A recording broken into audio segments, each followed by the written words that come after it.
The following is transcribed. Welcome to the Bat-Supe Swell Prizes Saga, Reheated. The excitement is building to a boil for the Bat-Supers Club, and the Bat-Supe Swell Prizes team is taking their responsibility super seriously. They're even encouraging their fans to be good and fly right. So let's jump on that bandwagon and grab your can openers for a swell prize featuring lots of enticements, plenty of enabling, and altruistic intentions galore. Encouraging youngsters to do upright and honorable things is certainly a strong and positive message to send, as long as you're sure the youngsters know what those words mean. And you'll find out just how they're being encouraged right after this important message.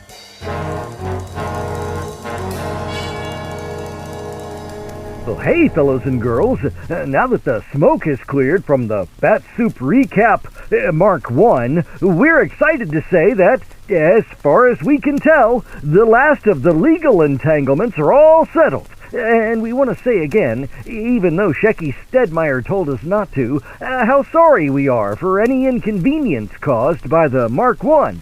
And want you to know that's what's fueled us to make an even better Mark 2 model. Yes, sir. We made extra sure that the material we used for the Mark II Bat-Supe Recap is virtually unmeltable and has a new spill-proof, leak-proof fit on Bat-Supe cans.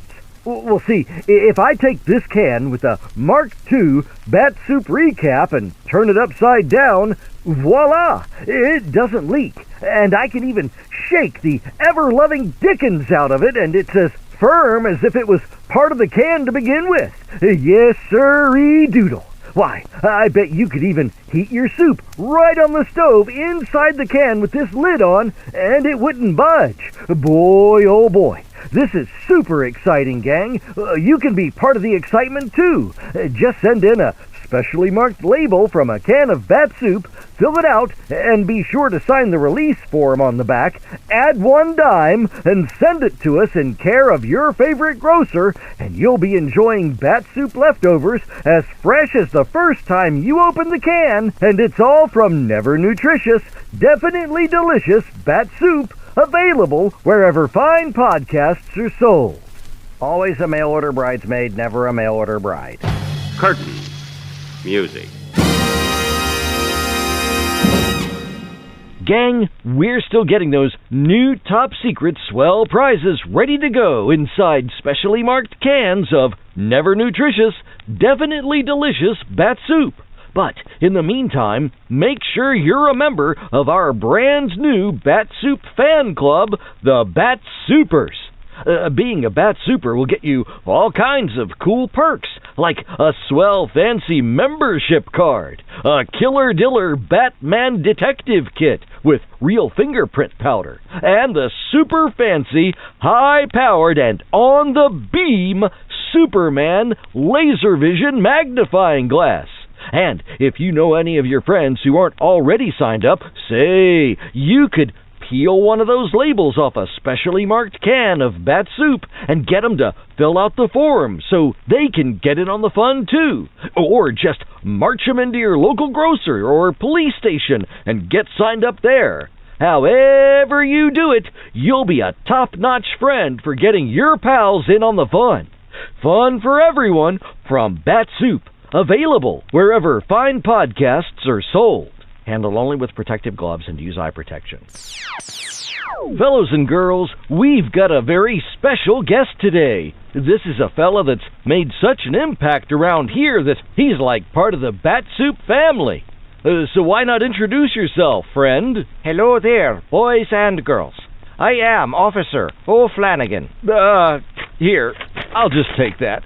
Now let's try that again, and in your own words, tell us who you are. Oh, are we not recording? No, this is just two pals talking. Oh, well, why didn't you say so? Like I said, I'm Officer O'Flanagan, and I'm Billy's parole officer. And I just wanted to say what a fine thing it is, you offering up this club and all. It's really been all the talk down to the community centre.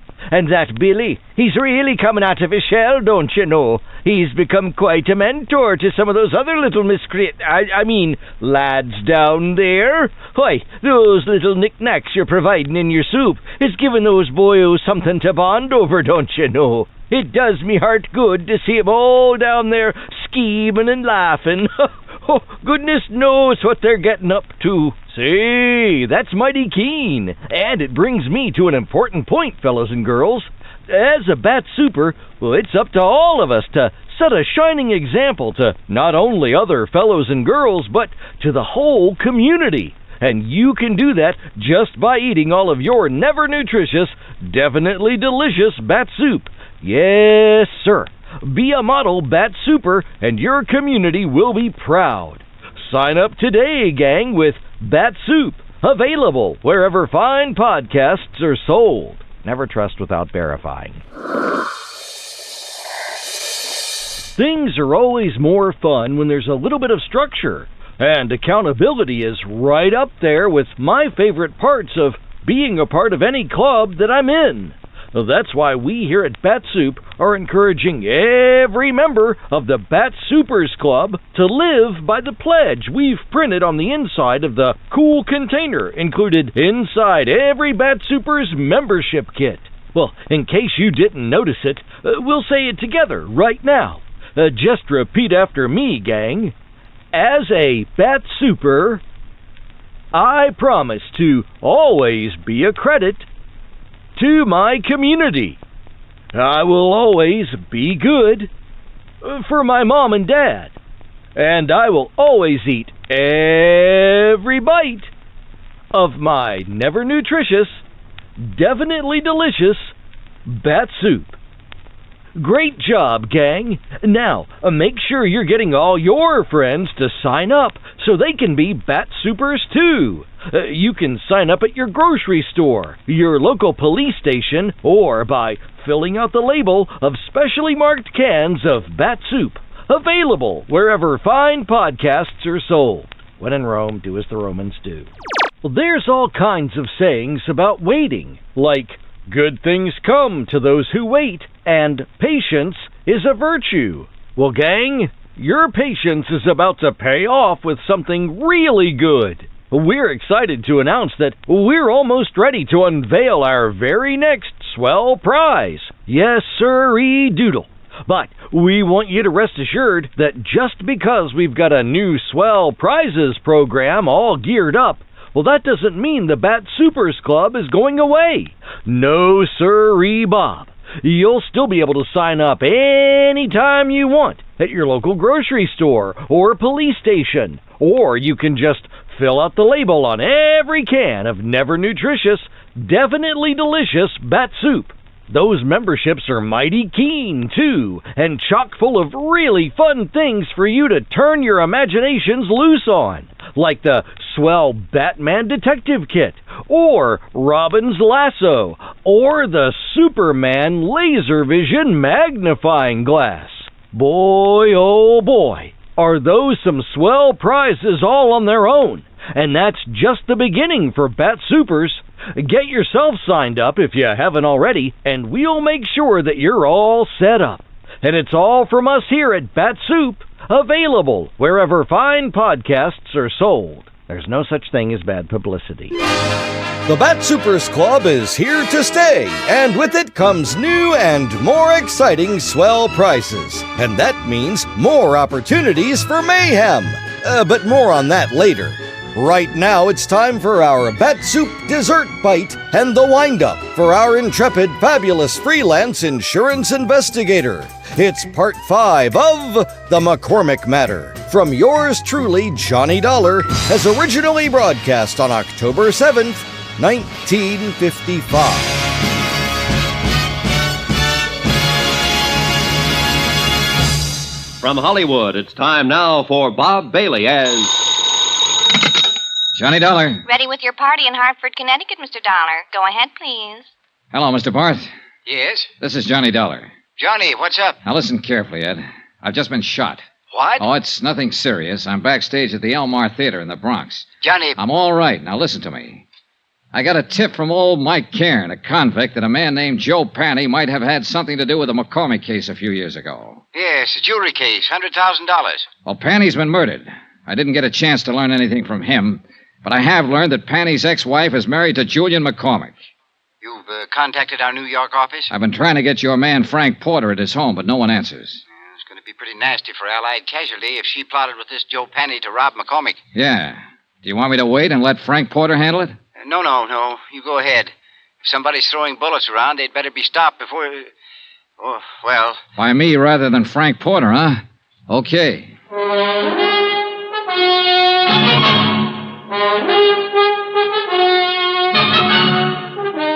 Tonight and every weekday night, Bob Bailey in the transcribed adventures of the man with the action-packed expense account. America's fabulous freelance insurance investigator... Yours truly, Johnny Dollar.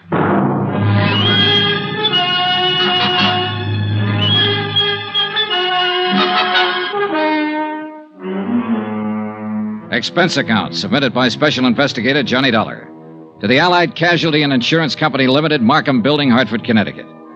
The following is an accounting of expenditures incurred during my investigation of the McCormick matter. Item 11, $7.50, one bottle of scotch, which I sent the stage doorman out to get while I was calling Ed Barth at Allied Insurance. Apparently, everybody in the neighborhood thought the exchange of shots between me and somebody in a long black coupe were backfires. It was the doorman who dragged me back in the theater. You got yourself a boy now, mister. It's just a graze. I sure don't get you. Calling insurance people and not police. Somebody fires a gun at you, call the cops. Have another drink. That's the way it's easy. Hey, where you going? You should see a doctor. Later. I went back outside in the alley where the shooting had taken place. 10 minutes of looking around, and I dug a pair of .38 slugs out of a telephone post.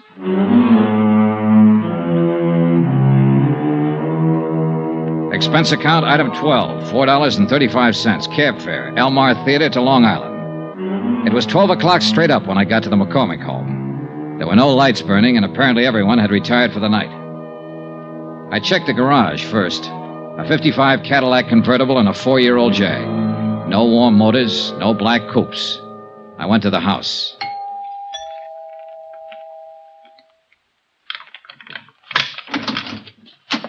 Oh, it's you. Hello, Mrs. McCormick. No, please. Please don't come in here. My husband... Oh, please. I don't know who you are, but I remember meeting you at the hotel the other day. I'm Johnny Dollar, an insurance investigator. Insurance? Oh, well, there must be some way we can fix this up. Talk to me tomorrow. I'll meet you somewhere. How can you fix up murder? Murder? What are you talking about? Joe Panny's dead. Your ex-husband. He was shot with a .25. Just like the one you swung at me at the hotel. Oh, no. Oh. You want to tell me about that? All right, I'll tell you. Joe was your husband once. You helped him rob this house 5 years ago. He couldn't have done it alone. He wasn't that slick. He wasn't that good. He could steal a car, but a safe lock's different from ignition. Well? Yes. Yes, I helped him do it. He made me.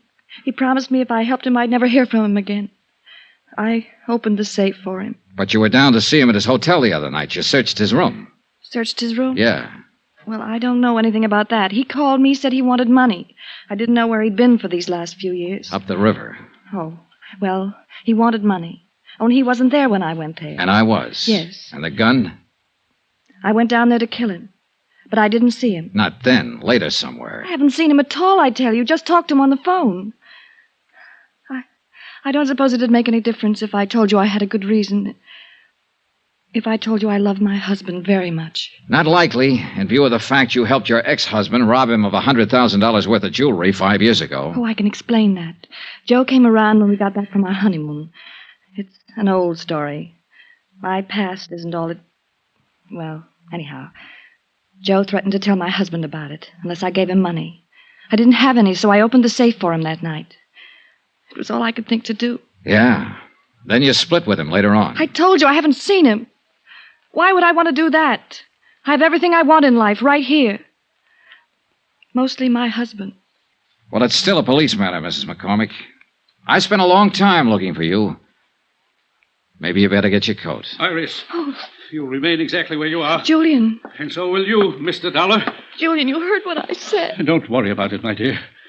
Mr. Dollar, I'm a gentleman, but this is a gun. I noticed. A .38. I got a couple of slugs in my pocket that came from it. Stand over there. Now, this is pretty silly. You can put that thing away and we can settle this the only way it can be My wife has settled. told you the absolute truth, Mr. Dollar. She's innocent of any wrongdoing so far as I'm concerned. Is that clear? It's pretty glib, McCormick. She's accessory to a $100,000 heist and she hasn't done anything wrong. If she wanted to give them away... To an ex-husband. To anybody. That was her affair. I would not press charges. Well, that takes care of you. How are you going to square it with Allied casualty in the state of New York? And you also forget a little matter of a dead man. But I haven't forgotten you, Mr. Dollar. Julian, please don't. I've caused enough trouble, please. Calm yourself, my dear. This is the least I can do for you after what you've done for me. Just being my wife. Mr. Dollar, will you accept money? Not enough for murder. 50, 100,000. I'd hate to kill you, Mr. Dollar. You tried once tonight. You've referred to that before. But you weren't very good, and now you're even worse. You forgot to take the safety off that gun. The Give me safety? that. Oh, you've killed him. You've killed him. Ah, he's all right. Get out of the way and let me see that gun.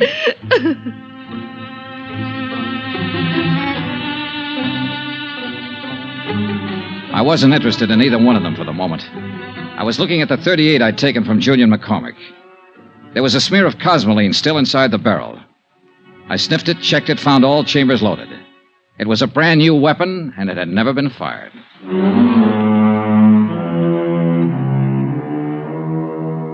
Expense account item 13, $5.50, cab fare again, this time from Long Island to an apartment in Queens.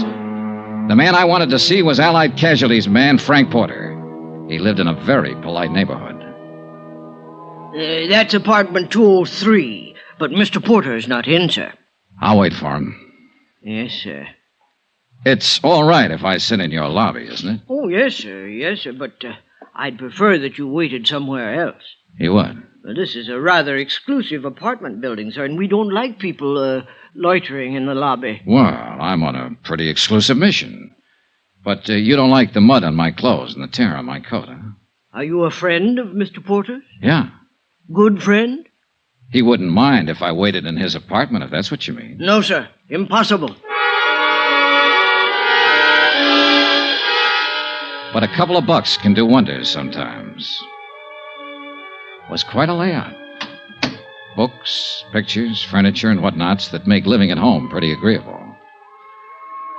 I propped myself up on a stool at Frank's little bar, poured myself a drink, and sat there waiting for him. I was like that a half an hour later when he showed up. He looked a little unsteady on his feet. Oh, gee whiz.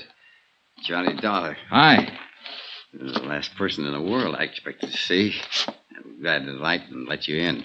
I didn't think you'd mind. No, not at all. I tried to phone you earlier tonight. You were out. I'm sorry. Gee whiz. What's on your mind, Johnny? I wanted to tell you I was shot at tonight. What? I wanted to tell you I found out who Mrs. McCormick is and was. Since you were on the case first for Allied, I thought I'd tell you first. Well, gee whiz. Say, this is a nice setup. Full of nice things. Yeah. I've been in places like this before, Frank. They usually start at $300 or better a month. Good maid service, phone service. All those things cost money. A lot of money. Don't they, Frank? Gee whiz. When'd you tumble to it, Johnny? A little while ago, when I was out on Long Island, Julian McCormick made me a proposition. He finally offered me $100,000. A lot of money. He sounded like he'd had experience making propositions. I should have tumbled to it a couple of days ago when you phoned the parole office after I left you. You used my name when you asked for Joe Panny's address. Yes. I wondered if your tip was on the right track. I didn't figure Joe Panny was eligible for parole so quick. I had to get to him before you did. He wasn't the kind to keep his mouth shut. You shut it for him, didn't you, Frank? Mind if I sit down, Johnny? Now, go ahead. They'll be strapping you down one of these days. Gee whiz. No $150 a week investigating claims by nice places like this. It was one of those lucky things, Johnny. When I was called to Long Island to investigate that heist 5 years ago, I met McCormick's wife. Happened to recognize her as Joe Penny's ex. And you knew McCormick was in love with his wife enough to pay you to keep quiet. I gave him service for his money. The cops would have broken that case in 24 hours, but I covered up all the tracks I could find. And I made it real safe by seeing Joe sent up the river. How? Just tipped off the cops to some of his hot car deals, and they picked him up. He happened to be carrying a gun, so he got to works. Then you just sat around drawing blackmail from McCormick. Gee whiz. Don't look at me like that, Johnny. Every guy has a price. How about you? That's the second offer I've had tonight. It's a good one. Joe Penny was a dumb guy. He picked up that jewelry and went right downtown and plunked it in the safe deposit box. It's been sitting there all the time he was up the river. Still worth... Sorry, Frank. You sure? I'm sure. Gee whiz. Gee whiz, Johnny, you are a good dick. You don't buy off. I just wanted to see, I guess. Sure, Frank. Well, do we go in quietly? You'd be surprised, Johnny, how quiet. You better dial for an ambulance if you want me to go to the trial. What? You were good in that alley back of the theater tonight, Johnny, when I tried to knock you off. I followed you all night looking for my chance. You nicked me twice. Dial the doc. Quick. Gee whiz, it hurts. He died right there, without saying another word.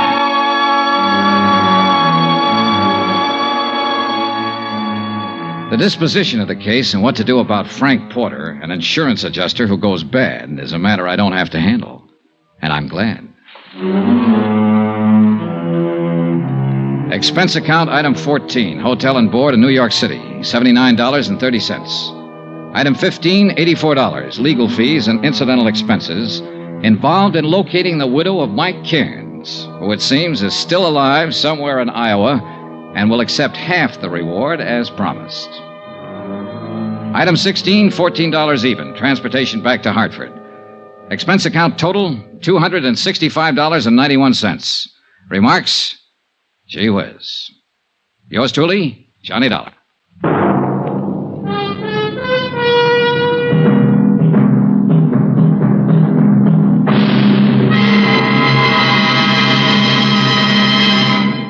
Now, here's our star, Bob Bailey, to tell you about next week's story. Thanks. Next week, the story of a ship, the Molly K. Destination, Davy Jones' Locker. Join us, won't you? Yours truly, Johnny Dollar. Yours truly, Johnny Dollar, is transcribed in Hollywood. Written by John Dawson, the entire production is under the direction of Jack Johnstone. Heard in this week's cast were Mary Jane Croft, Virginia Gregg, Marvin Miller, Forrest Lewis, Frank Gerstle, Herb Butterfield, Herb Ellis, Tony Barrett, Ken Christie, Jack Crucian, and Junius Matthews. Be sure to join us on Monday night, same time and station, for another exciting story of Yours truly, Johnny Dollar. Roy Rowan speaking.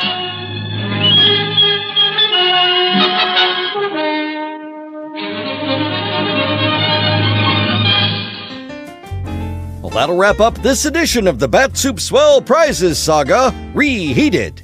Thanks for listening, and be sure to listen next time, fellows and girls, as we kick off the next chapter of the Swell Prizes Saga and bring you another fine Bat-Supe dessert bite. Until then, up!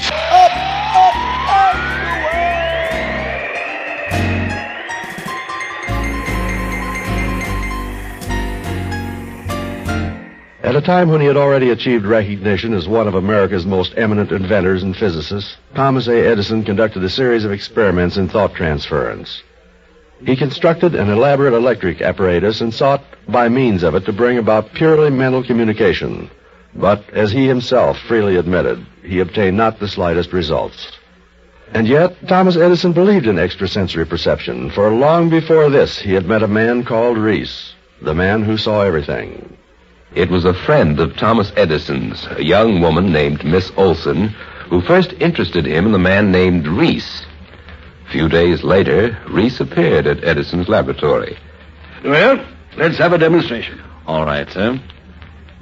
Miss Olson, Would you mind going into the other room and writing down on a piece of paper your mother's name, the place of her birth? 1 minute there, young man. What proof do I have that you and Miss Olson haven't made a few prior arrangements before you ever got here? No, I demand to be the subject. I'll be the one who goes out of the room. And with that, Thomas Edison, his eyes twinkling brightly and a smile of triumph on his face, slipped out of the room and walked across the courtyard to an adjoining building. My experiment with the alkaline electric battery. He couldn't know about that, because nobody in the world but myself does. Chuckling to himself, he scribbled in small and almost illegible letters the question which had so long troubled him. Is there anything better than hydroxide of nickel for an alkaline battery? Then he folded the paper several times and held it clutched in his hand.